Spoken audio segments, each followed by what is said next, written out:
Hi, welcome. Sorry for the delay. I call this meeting to order at 7:05. We have board members present physically, myself, Dana Powers, and Lisa Hines. Board members present remotely is Jack Nicolai and Steve Brown. Board members absent, Nick Coloni will not be joining us tonight. Administration present physically. We've got a full house. We have Connie Valenza, Patty Fitzgerald, Judy Mrachkowski, Brian Sandberg, and Susan Jarvis. Visitors, there is nobody here physically. Do we have the LGI open? I should ask this ahead of time. Are people in the LGI? Okay, so hi to those people in the LGI. Please stand and join me for the Pledge of Allegiance.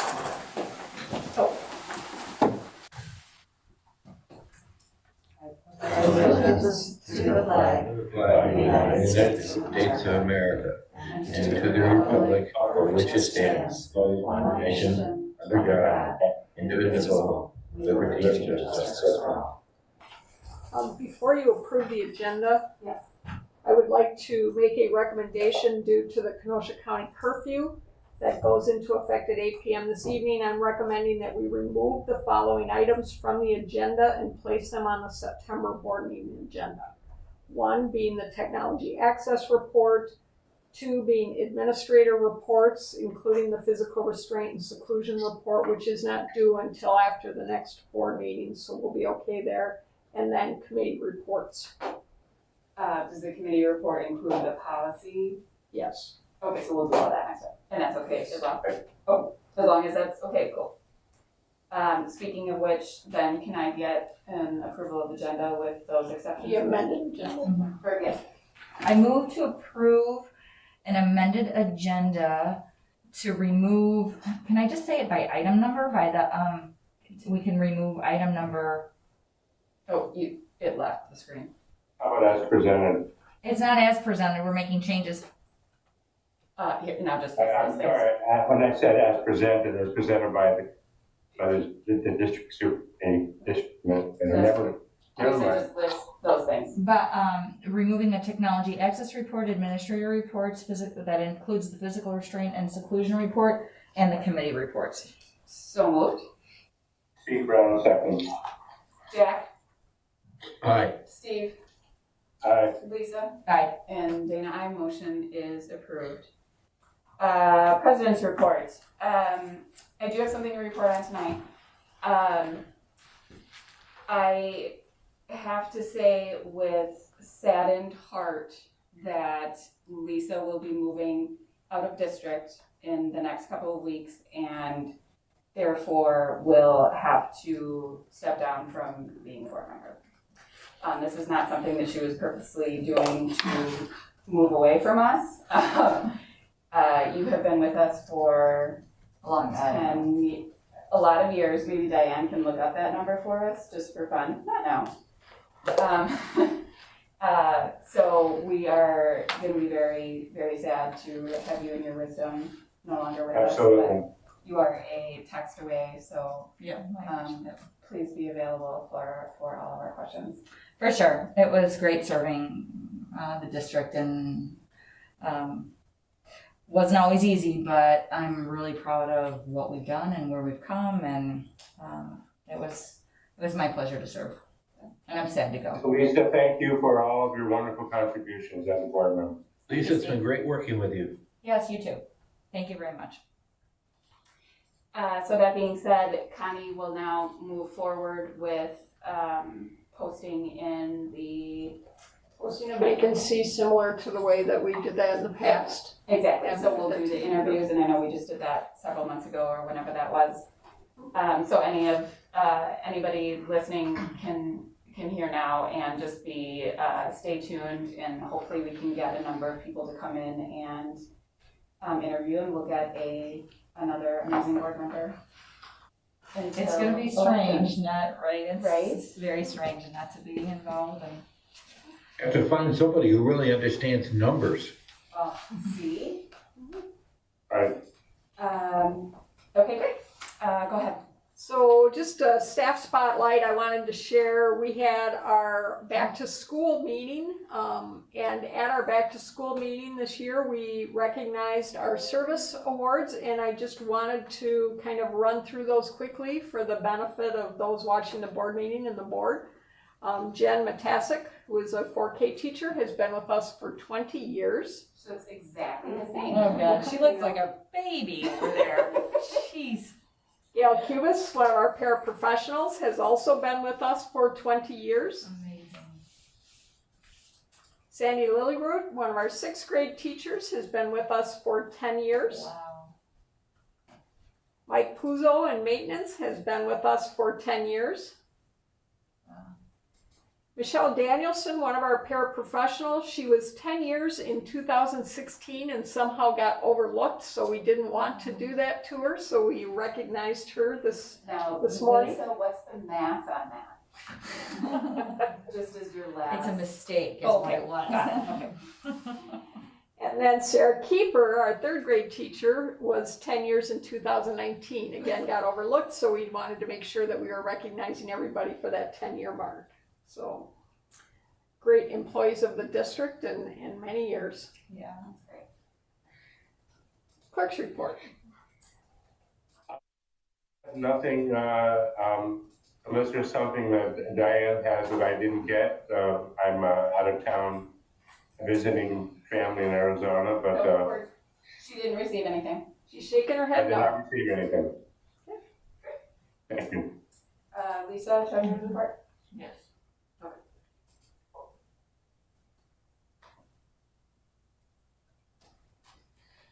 Okay, we have a treasurer's report dated July of 2020, a general fund cash account at $92,974.73, credit cards at $14,401.51, the EBC Flex and HRA cash account at $1,880.02, capital improvement fund $413,082.25, petty cash $400, and a local government investment pool at $76,269.32, for a grand asset total of $599,007.83.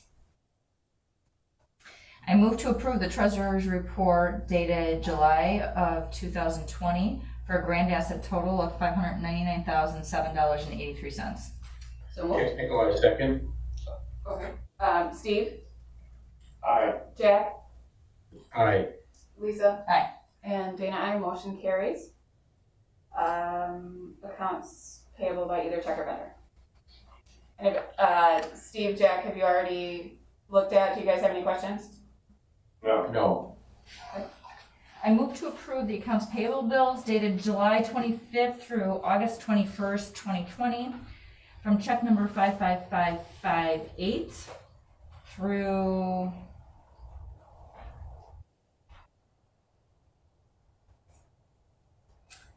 to 02000085 for a total of $445,590.37. So Steve Brown, second. Jack? Aye. Steve? Aye. Lisa? Aye. And Dana, aye. Motion carries. We're looking at regular school board meeting minutes. Regular school board meeting of 7/28/2020 as printed and amended. I move to approve the regular school board meeting minutes July 28th, 2020 as printed and amended. So, Steve Brown, second. Jack?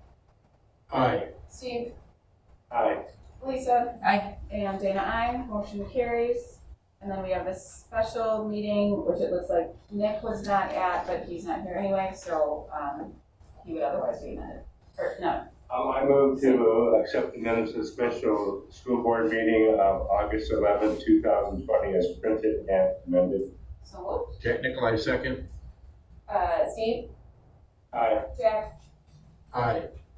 Lisa? Aye. And Dana, aye. Motion carries. Public comments. Did we receive any?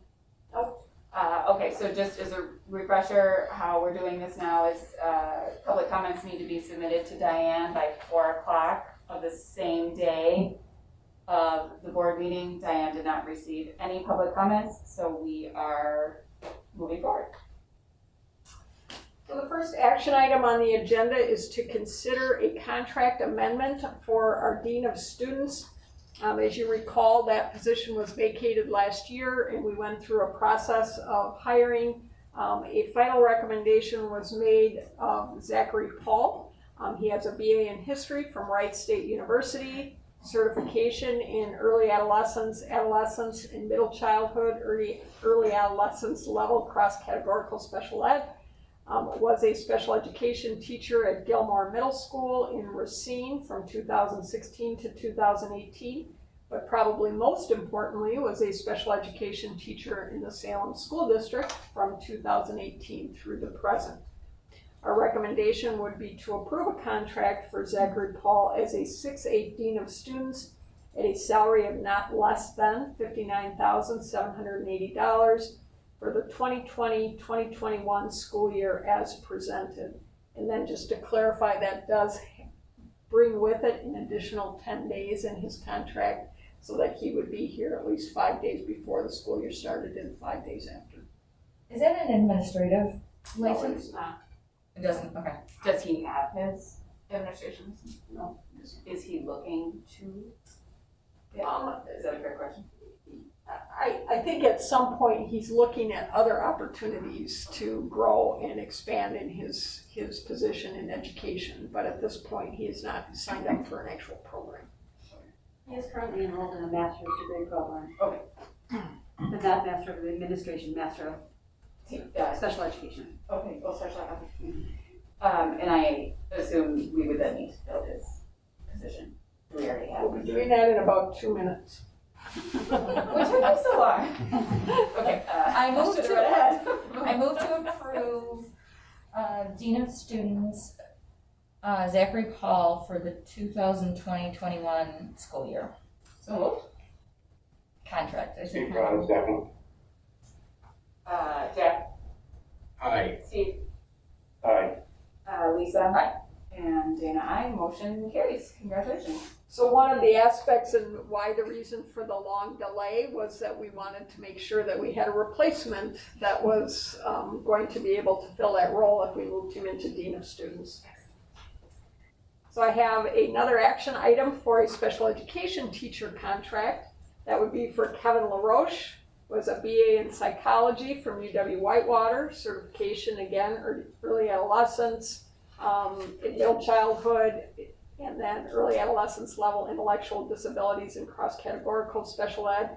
Experience as a special education aide in the Delavan Darien High School from 2017 to 2020. The recommendation would be to approve a contract for Kevin LaRoche as a special education teacher at a salary of not less than $43,000 for the 2020-2021 school year as presented. Judy. Steve Brown, I motion to approve the contract for Kevin LaRoche as a special education teacher at a salary of not less than $43,000 for the 2020-2021 school year as presented. So, Second. Judy, is strictly out of curiosity, I feel like this is the first time I've seen a BA in psychology is that, I don't want to say typical, but is that something that a special education teacher would do instead of getting a teacher license? They would do psychology and then get a certification? So he went for his 4-year degree in psychology and then did what they call post-baccalaureate to add on the teaching certification. Have you seen, is that something that, okay, so I just Sure. never noticed it before. Alright. Okay. Jack, Aye. Steve, Aye. Lisa. Aye. And Dana, aye. Motion carries. Congratulations to. So that, if you recall back when we were talking about our reopening plan, one of the significant aspects of that was to decrease our class size to allow for social distancing, and that required us to hire temporary teachers at some of the grade levels for that purpose. These are temporary contracts to go through first semester, although they could be extended beyond that point. At this point, we just were not sure where things would be, and so we made the decision to do a temporary hire for just the semester. The first recommendation, there will be two this evening, will be for Amy Castor. She has a BA in music education from Illinois State University, certification as a substitute teacher. Her experience has been in the Salem School District for many years as a substitute teacher and long-term sub. The recommendation would be to approve a contract for Amy as a temporary elementary education teacher, a salary of not less than $22,310 for the first semester of the 2020-2021 school year as presented. It's my understanding that she is going to be in fourth grade? Yes. Fourth grade. Now, would we approve the contract again after the semester? If there's still a need, yes. Okay, we have to reapprove it. Okay, got it. Yes. I move to approve the contract for Amy Castor as a temporary elementary education teacher at a salary of not less than $22,310 for the first semester of the 2021 school year as presented. So moved. Second. All those in favor, Steve? Aye. Jack? Aye. Lisa? Aye. And Dana, aye. Motion carries. And then a second temporary elementary education teacher contract, and this one is fifth grade, correct? Yes. So that would be for Nicolette Brown, who has a BS in elementary education from UW-Whitewater. She has certification also as a short-term substitute, but she will be receiving her teacher license. She's applied for that. She's a recent graduate. She has experience doing her student teaching at Salem School. The recommendation would be to approve a contract for Nicolette Brown as a temporary elementary education teacher at a salary of not less than $22,310 for the first semester of the 2020-2021 school year as presented. Steve Brown, I motion to approve the contract for Nicolette Brown as a temporary elementary education teacher at a salary of not less $22,310 for the first semester of the 2020-2021 school year as presented. Oh. Second. Jack? Aye. Steve? Aye. Lisa? Aye. And Dana, aye. Motion carries. Would it be, I'm sure this list exists. Could you even offline provide us with a snapshot of who is where? Oh, sure. You know what I mean? Like, just because I know there's a lot of additions and I can't keep straight. And it would be interesting to see how many teachers we then have per grade now that all the adjustments. Okay. We'll get that put together for you. So the next action item on the agenda is the school calendar report. This is actually last year's school calendar. It is an annual report that you do and turn into DPI. A couple things that look very different this year though because of coronavirus. If you recall last spring, we requested a waiver of the hours of instruction and that was approved by the board and then approved by DPI. As you can see, the different requirements.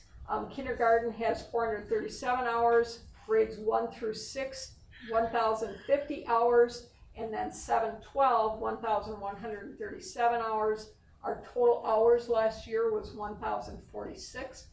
So we are, well over for kindergarten. We're very close, hardly under at all for grades 1 through 6, where some of the disparity comes is in 7 through 12.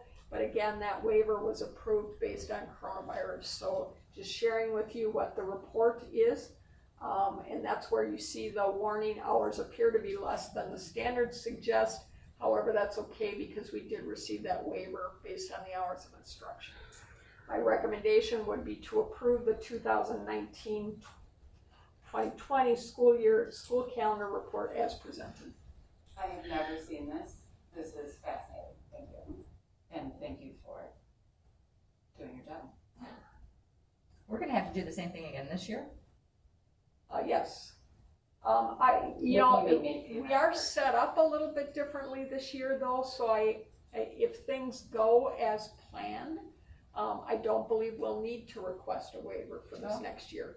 When we did request the initial waiver, it is a 4-year waiver with DPI. However, the board approved the waiver for just the 1 year.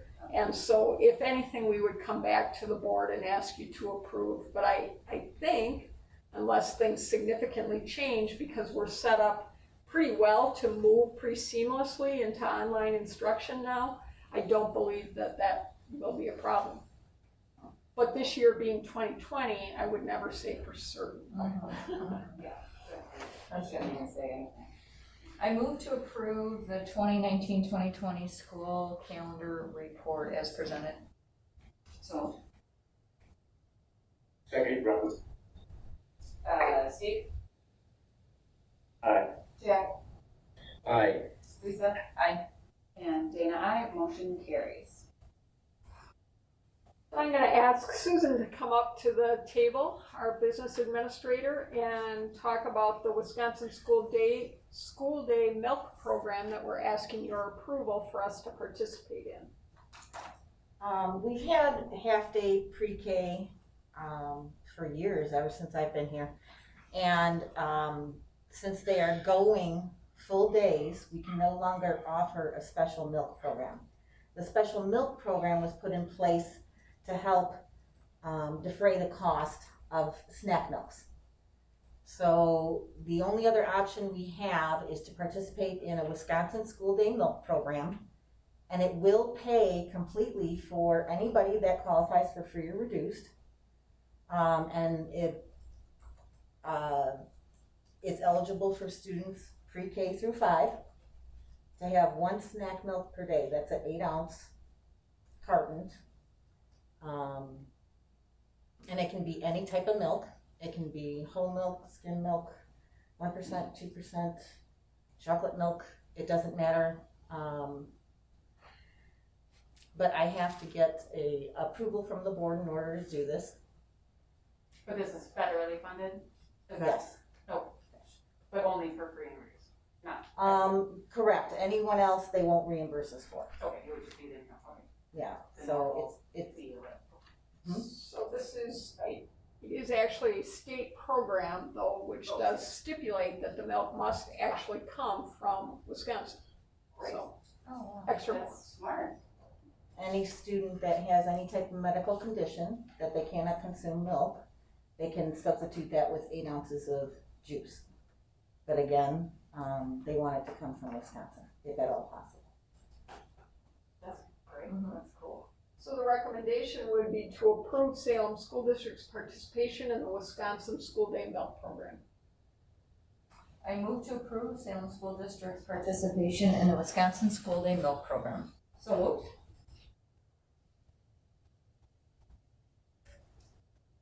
Steve Brown, second. Thank you. There you go.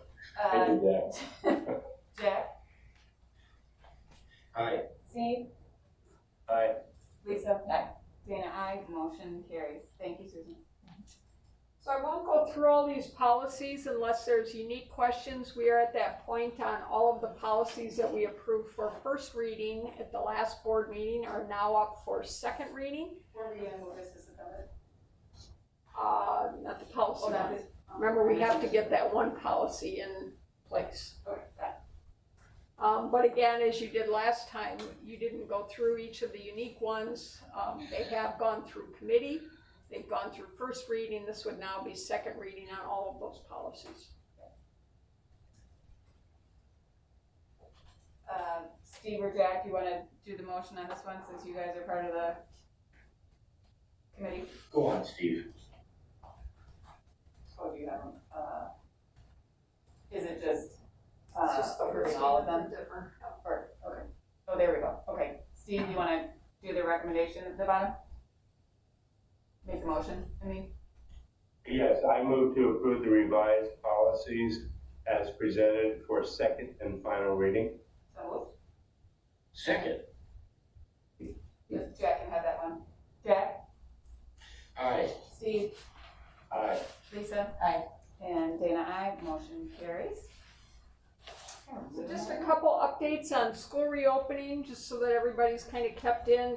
I would recommend anybody to go to our webpage. There's lots of great information on there, including some of the important school updates, our revised calendar, how to register, and I think we're past the registration, but there may be a few still out there. How did we do on that? It ends at 11:59 tonight. It ends at 11:59 tonight. Text me at midnight. I'll be on. School supply lists, and then of course our panel discussion that we had for the back to school evening for our parents to participate in. I did want to just give you a little quick update in terms of how things fell with our parent choices. We ended up with 585 students who are in the traditional. We have 149 that will be in our blended program, and we have 218 of our students will be in full online. So if you recall, we initially talked about somewhere in that 60% being wanting full day back, somewhere in the, the 20%. So we come in pretty close, a little bit of a shift from exactly what parents initially, when we surveyed them, came back. And then also a pretty significant reduction in the number of our students who are in need of transportation. We only have 361 students who are requesting transportation. Oh my gosh. Typically, we have had more around the 700 mark. So the good news about that, and I'll get to that a little bit in a few slides from now as it relates to our busing. Just a update, today started our professional development days for our staff, and they will go through August 25th, 26th, and 27th, talking about new health and safety procedures, allowing them work and team time. That team time is going to be so important for our staff.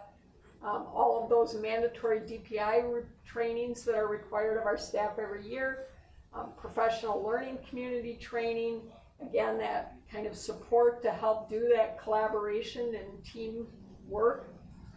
Tech support and training, which is huge for our staff this year. Dan's been outstanding in doing that. And then some additional paraprofessional training as well. Just in terms of a reminder for our school pickup, our 4K and 5K students, both traditional, in-person, and blended students, will be picking up supplies tomorrow evening already, August 26th from 3 to 6 p.m. Our 1st through 8th grade student supply pickup and drop off, again on Thursday, August 27th from 3 to 6 p.m.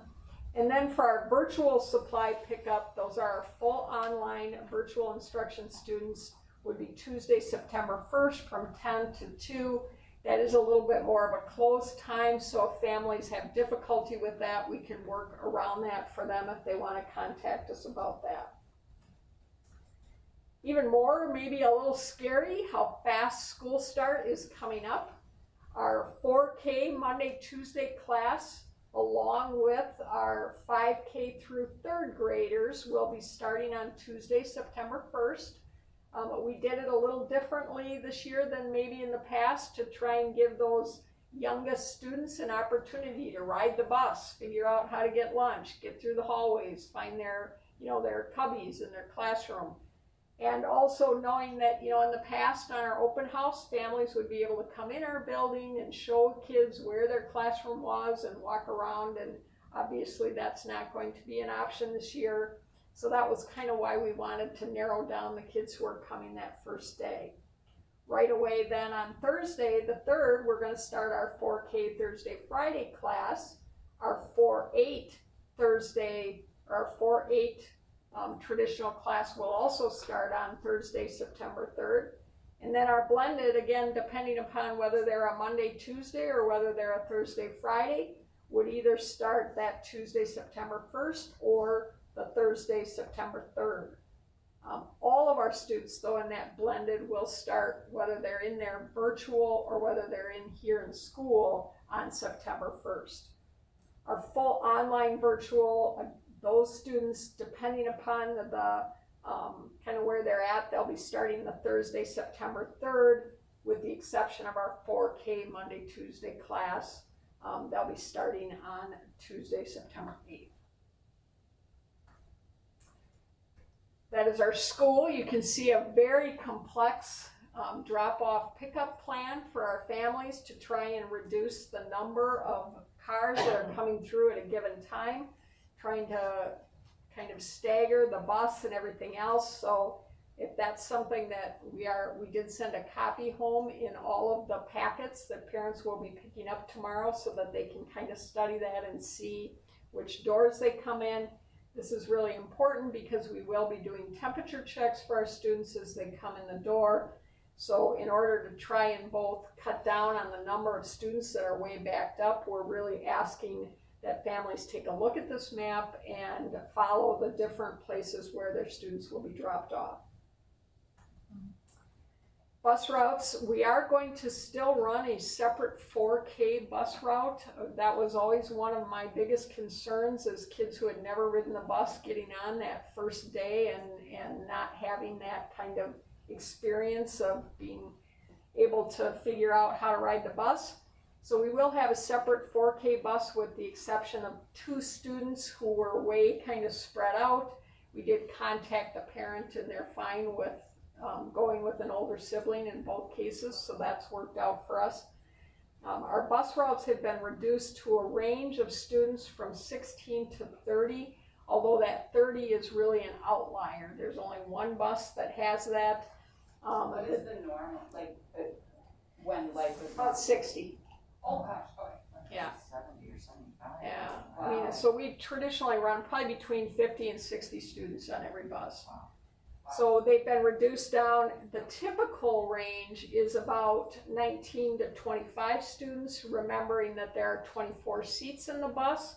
So in the vast majority of cases, our students will be sitting just one to a seat, which is a really good scenario. And in some cases, if there's a sibling, would be sitting with a sibling. So we're really pleased about that. We really appreciate that this is a sacrifice for our parents who are making every effort to transport their students. So that's all I have. Obviously, there is a ton going on. Everybody is running around here working really hard to open these doors next week. A huge kudos to our staff and our administrative leadership team for getting things kind of up and off the ground. But we are excited to be opening next week, Tuesday. Connie, Yeah. I was looking at the map of the bus drop-off areas. What has the north side of the school ever been used before? So I am really bad at direction. The north side of the school, The right side of the map. You mean Where the they come- kindergarten? where the Jack, do you- kindergarten and that is. The kindergarten door? So not to my knowledge for a while. Yeah, usually that's. I think it's a good idea. You mean through the gym, by the primary gym? Yes. I don't think it's ever been done, but it's a good idea. Yeah, I mean, I think, you know, again, part of the reason probably it wasn't done is because we had parents in cars and buses all coming at the same time. With next year, kind of our new schedule, they'll be on staggered, and we'll have staff kind of adjusted through the building, but that may be something that we look at in the future. It's just a matter of kind of seeing, you know, how things go presently, and then what changes are made as things maybe normalize in the future. So Thank you. knowing that only 300-ish students are on the bus, that obviously leaves whatever. A lot more cars to drop off. And that's one of the reasons why we expanded the areas for parent drop-off. So in the past, the parents would just drop off back by that main office. But with the large number of parents we anticipate dropping off students, that's why we felt we needed to expand the areas for student drop-off. And will the kids be waiting outside? Or we have to wait for the kids to go from the inside the building to the car? So you mean in terms of pickup at night Oh, yeah. or pickup? Yeah. So in the morning, what will be happening is there will be somebody out there that will be letting kids get out of cars, but they'll be holding, so it won't be a wholesale 20 cars letting kids off at the same time. You'll have 4 cars that'll pull up, those kids will get out, those 4 cars will move ahead, 4 more cars will pull up. So it'll be staggered in that way. At night, that's where it's going to get a little trickier because of trying to release the students and not knowing for sure where all the cars are lined up. What we will be doing is kind of doing what we do with bad weather, is we'll be releasing grade levels at a time. As kids get down towards we'll have somebody who will be with those kids while the bus kids are still back in the classroom. Cars will pull up again and students will go forward to get into the cars. So it's going to be You should be done by 5 then. complicated. I cannot envision that. I mean, I understand you have a plan and you have great, it's just, it's hard to fathom. There's no question that it's going to take every staff member in this building to get the kids both in the building and where they need to go and out to the cars. Again, under normal circumstances, you'd have parents in here practicing, looking at classrooms, walking kids to classrooms, but we just don't have that option this time. We're going to work through it the best we can.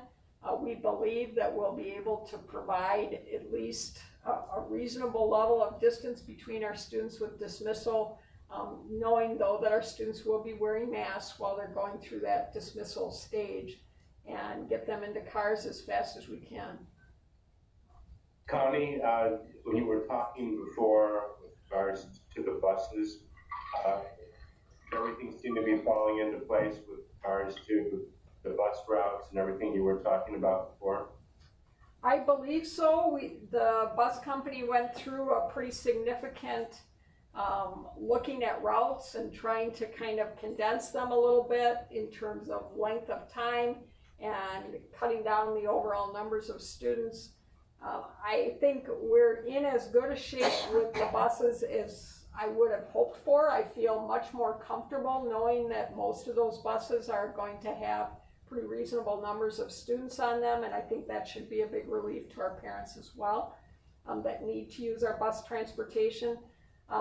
As with any change, I think we all realize that next week is going to be, there are going to be corrections that will probably have to be made and changes that will have to be made as we try and play this all out and make sure that, our kids get home and our kids get in the building.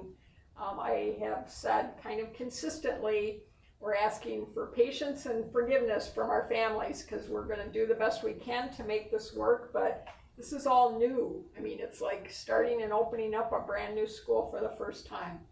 And there's going to be glitches for sure. Sure, okay, thank you. Well, it looks really complicated, and it looks like it might be difficult to do, but having taught and living with a teacher, I can say I can't think of a better group to try to handle it than a bunch of teachers. Those people are really organized. Yeah.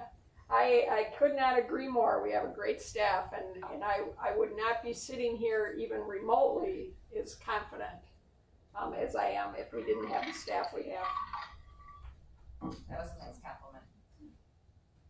I agree. Great. Great. So we have our regular board meeting next month on Tuesday, September 22nd, 2020. Sounds great.